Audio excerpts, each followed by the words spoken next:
Greetings, everybody. As you can see from the scenery, we are in beautiful Okinawa, Japan. Today we actually have two special guests. Guest number one, Mr. Freddie Hatch. He's going to talk a little bit about his life experiences, career decisions, and education. It's going to be an awesome show. Welcome. And again, this is Dr. Brown. Welcome to another episode.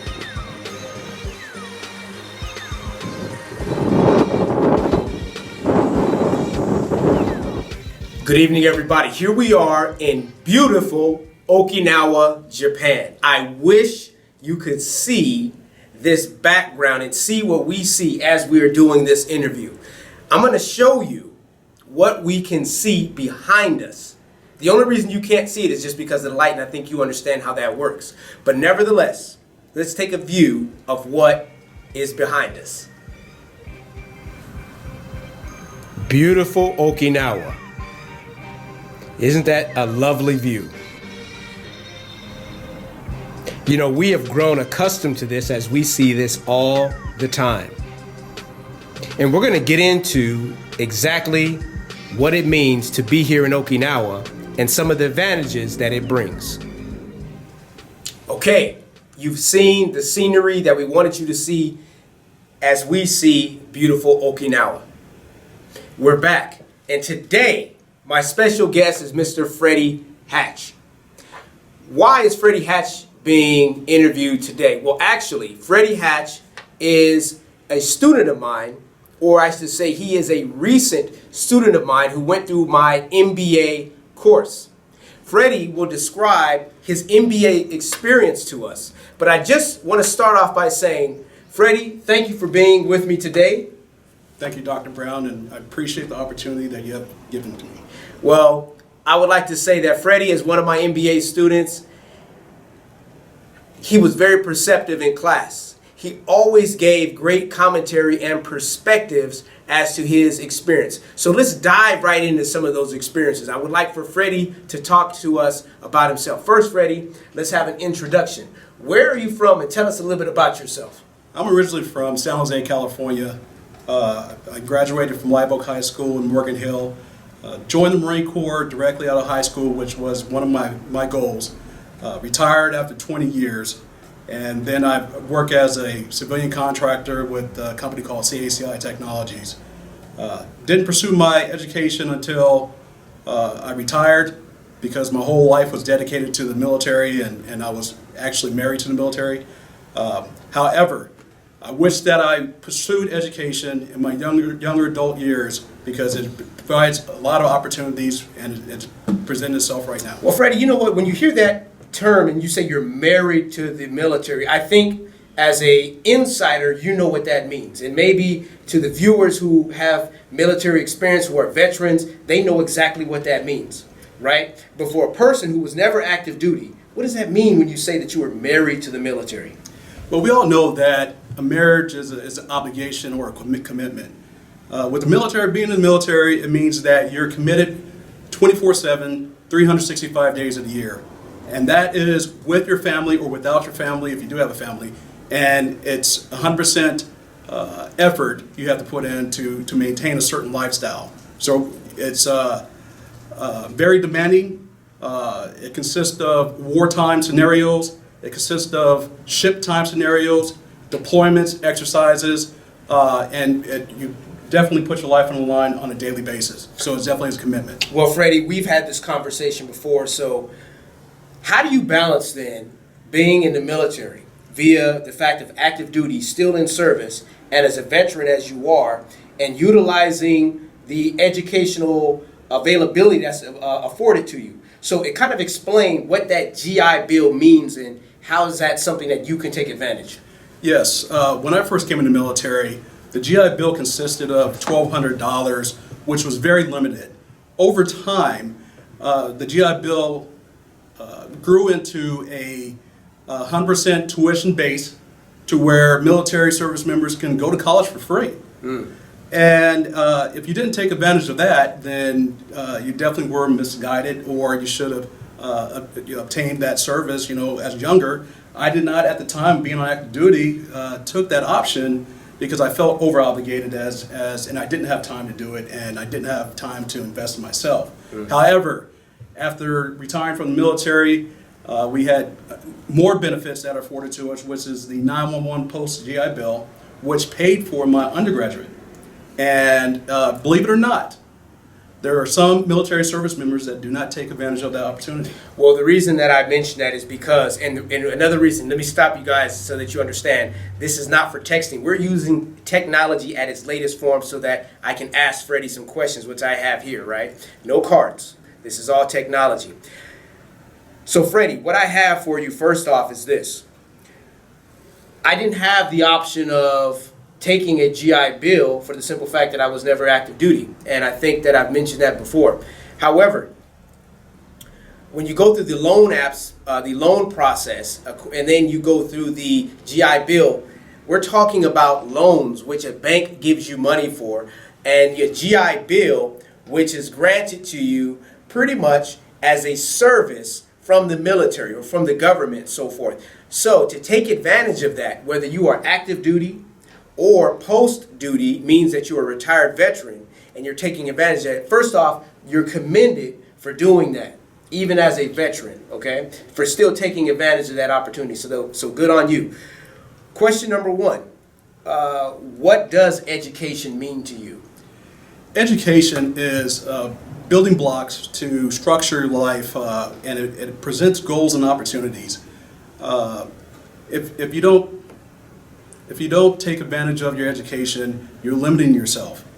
As I mentioned to Dr. Brown earlier, that I did not take advantage of education, so I limited my options of what I actually can do or cannot do as I progressed through the military. Now that I have received my undergraduate and I'm pursuing my MBA, it opened my eyes and shed a lot of insight to what I can become, what I can do, where I can go from here. It provided me a sense of opportunities, and like Dr. Brown says, preparation presents opportunities. Well, another question that I have is because in all of my MBA classes, I stress what it means to be an entrepreneur, even when you are working for a company. An entrepreneur means what? You're actually looking for opportunities and even taking advantage of some of those opportunities.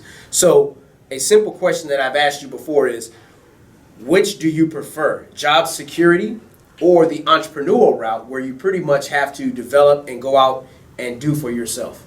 I think it's both. I think if we're saying that we're limiting ourselves to just job security, we're limiting of what we can actually do. Okay, so as being just human beings, we do want job security, but that's not always there. However, we also look at becoming an entrepreneur, and that's what I'm looking at right now is to always have an option, always keep the doors open, and always do not limit yourself, because you never know what can happen in the future. So another question is, how committed are you to being successful, and what is success for you? Well, that's a good question, Dr. Brown, because I'm a person that I believe myself as being competitive, and when you have that competitive spirit, you always want to attain something higher. For example, when I went through my undergraduate, and we were walking across the stage, and I saw the persons receiving their masters, I said, I want to get there. I want to be there, and that's one reason why I pursued the master program. So I'm a competitive person. I always want to go to the next level, and to measure success is we'll see at the end. But I definitely don't want to look back and have any regrets and say that I didn't try. Next, what are you creating in terms of your life? Means what legacy are you building, and where do you see yourself in terms of a 5 and 10-year plan? Well, 5 and 10-year plan consists of becoming closer with God, for one. 2, I want to finish my MBA within a year and a half. And one thing that I try to do is, with my short-term, mid-term, and long-term goals, is to make sure that I'm progressing on a daily basis. Okay, so I'm not staying stagnant. I'm always moving and looking for the next best thing. So, in my opinion, when it's all said and done, and you've done everything you did, you put your best foot forward, then you know that you obtain success. In terms of your commitment to education, at what point did you make it a decision to say, I'm going to get my undergraduate degree? And with that said, first kind of give us some background as far as going from high school. What career path did you say as a high school graduate that you now have your diploma in hand? What did you do next? And at that time, was higher education a consideration? What was going through your mind to get you to this point with your education? Before I graduated from high school, I was walking throughout the neighborhood and I saw a childhood friend of mine that actually went to Marine Corps boot camp. He was in his garage, polishing his boots, and we had a short conversation about what the military service can offer you. And since that moment, this was when I was in 10th grade, I knew that I wanted to join the Marine Corps. So college wasn't even an option. I struggled through high school, or actually I didn't apply myself through high school because I already knew what I was going to do. I was going to serve 20 or 30 years in the Marine Corps and at least come out with some type of income and also experience that I can use when I retire. And I did that. However, looking back on it, I wish that I received my high school diploma. I wish I have no regrets about joining the military, but while I was in the military, I wish that I would have went to school at the same time to open up more doors. So as an active duty person, you could have done both. Yes. You could have said, hey, fine, I'm working. I have, let's say I'm 5 years into my active duty service. Matter of fact, how soon could you start the educational process as being active duty? The rules have changed since I was in the military. Mm-hmm. However, from what I understand, as long as you're in the service at least 1 year, you can participate in tuition assistance. Mm-hmm. So a lot of the military service members, they take advantage of it and some don't. However, the 100% tuition is there for you as long as you pass the classes and you don't have any D's or F's. So we're going to zoom forward now. You're active duty. At that time, you were not giving great consideration to saying, hey, I want to achieve and get my undergraduate degree.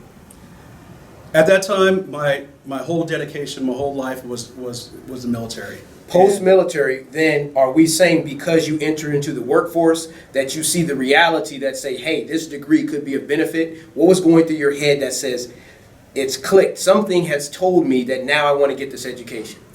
Yes, and I want to be completely honest that a lot of veterans that go back to college, it is because of the 911, because they pay you to go to school. Mm-hmm. That is a benefit, and that's one of the reasons why a lot of military service members go to school, to pursue their education. However, once they start going to school, okay, it no longer becomes a money issue. It becomes a self-improvement issue. So you're progressing, you have a different goal, and you start to pursue that goal, and that's what you try to attain. Mm. So the MBA. Now you have your undergraduate degree. What's your undergraduate degree in? Management studies. Management studies. Now you say, I want to get my MBA. Once you receive this MBA, of course there's going to be some personal gratification. What does that mean for your career by having this MBA? Right now, Dr. Brown, I'm really comfortable. I'm in the comfort zone. I'll have my MBA. Personally, it's going to be enriching. Professionally, I can probably go as high as I can probably go in my company as of right now. However, obtaining the MBA will open doors. It will give me an avenue to pursue other things in life, such as teaching, maybe going into a higher position in an organization to make them successful, maybe become a CEO coach. But I'm on more of the line of going in the teaching route. Okay. So kind of what you said as far as the teaching route, then I'm going to throw this out there at you. And we've talked about this, but I want you to put this on camera as well. The doctorate route, okay? How would you say, is that something that's a possibility, a consideration? What do you feel about that? Well, Dr. Brown, we have to talk about time. And one thing that I didn't mention earlier is the fact that I'm 47 going on 48. Okay, if I would have went to school as an 18-year-old college to pursue shortly after I joined the military, then I could have probably reached that or attained that goal. I'm not saying that I cannot attain that goal. It's just a matter of fact that by the time I turn 50, I'll definitely have my master's, and then also I'll see what my options are and maybe try to attain it. I have a good wife that pushes me in the right direction, so we'll go from there. Okay, and Freddie, what I want to talk about now is a little bit about the MBA process. So what was your first impression? Matter of fact, my class that I taught, was this your first class in the MBA program? Yes, sir. That was the first program, and I like to tell this to a lot of viewers out here is that, believe it or not, the MBA program is a lot more manageable than your undergraduate. In your undergraduate, you're taking multiple classes, 3-4 classes at a time, switching back and forth, jumping back and forth, and it's hard to manage your time. With the MBA program, you have to take one class at a time. So yes, your class was the first that I took, and it did open my eyes that I can do this. What were some of the ideas going through your mind in process of taking the class? Means we're talking about now, let's look at week 1. Let's look at week 2, week 3. With the teaching style that I have, what kind of idea did this give you as a takeaway from the classroom book learning to real world? What did I give you any kind of those connections that existed beyond just those beyond the work in the classroom? Yes, the 600 class that I went through is a basic class that actually touches on every subject, what you're going to focus on while you're taking your MBA program, which that was provided. However, outside of the classroom, you gave us a good perspective on life, about what you can attain if you prepare for the future. And that was a valuable moment that I took away, is that you gave us the motivation, and if you apply yourself just a little bit more, you can reach your goal. Okay, well, I appreciate you mentioning that. And with that said, the life goal that you had, we talked about a 10-year plan. I also talk about a 20-year plan, which is pretty much your long-term plan. 20 years means 20 years plus. Where do you see yourself in 20 years from now? Well, hopefully I'm alive. No, hopefully just comfortable, living a good life, still trying to improve. Hopefully just enjoying life. By that time I'll be in my 60s, 70s, and hopefully I can look back and say, you did a good job. And the wife and I are comfortable. We're able to, support our kids if we have to, and just enjoy life, on this beautiful island in Okinawa. Where are you from? Let's cover some of the backgrounds, is where your background is. And now being in Okinawa, do you have intentions of returning and going back to your hometown, to the States? What's your plan as far as now, location-wise? Well, I tried to take it year by year as I try to pursue short and midterm and long-term goals. We never know what doors can open up, but I do have a mother that's back in California. She's getting up there in age. So I try to visit at least 2 times a year, and then I'll take it from there. But from what it looks like, I think the wife and I are comfortable here, and we're gonna make this our home. I've been here about 23 years, and everybody that leaves have regrets, and they always want to come back. 23 years in Okinawa. So, 日本語話しますか? ちょっと話。そうですね。素晴らしいです。上手。ありがとうございます。Well, I want to say thank you, Freddie, and I also want to open the window for you to give some comments, to give some messages to our viewers, possibly to the young who are watching this, about education. What could they learn from you? What's your takeaway? What could you give that young man, that young woman who's in the audience watching this? What could you tell them about education and some of the things that you have learned? If I had to provide any type of advice to young adults, the only thing I would say is don't limit yourself. Make sure that you have short, mid, and long-term goals. Make sure you have a plan. This is what we tell our kids, is you need to start early. You need to invest in yourself, because time is what it is. Time will pass you by. Before you know it, it'll be 10 years, then it'll be 20 years, then it'll be 40 years, and then time's going to pass you by. So life is about trade-offs. Okay, so invest in yourself, pursue your education so it can open up doors, and then you can have whatever goals you can attain will be available to you. Okay. Freddie, I want to say thank you again. I appreciate you. And for the viewers out there, do leave your comments below. Also, be sure to add us on this channel, okay? I want to hear from you. Freddie wants to hear from you. Give us some of your opinions. Give us some of your takeaways. You have my comments, the comment section, which you can actually leave comments. Again, be sure to like the channel. And for now, I'll see you. Arigato gozaimasu. Domo. Arigato gozaimasu.